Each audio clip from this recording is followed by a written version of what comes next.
So I just finished watching musician and activist Bono, who spoke at Georgetown University on social enterprise and the power of social movements to create change.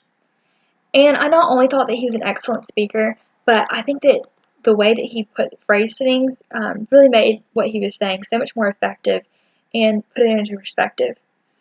One of the first things that he talked about was one of the biggest killers in Africa and in the world. And so often when we think of Africa, we think of all the diseases that they're affected by, the poverty, and there's just so much going on there. But he says that the biggest killer is corruption. And he says that the thing about this is that we already have the antidote for it, and that's transparency and daylight and bringing this transparency to the situation. And he's talked about how social media has actually been something that's been able to do that for us.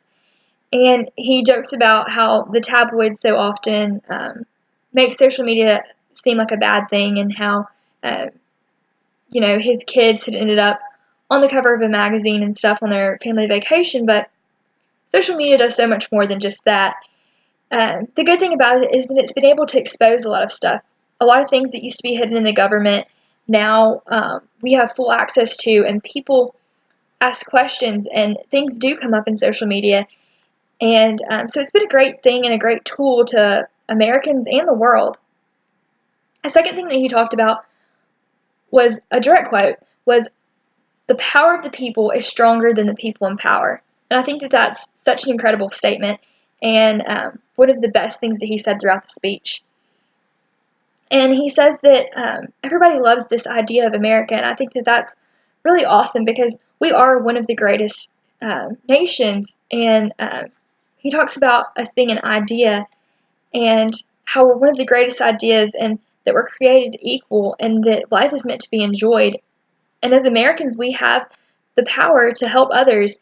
And he, as an activist, he is trying to do so. And he talks about how people in the world, they don't want our help, but they need it. And so the power we have to be able to give this aid, we don't, as Americans, we shouldn't have that taken away from us by these people in power, because what we want to do as America is so strong and so good. And so I thought that he really made that clear.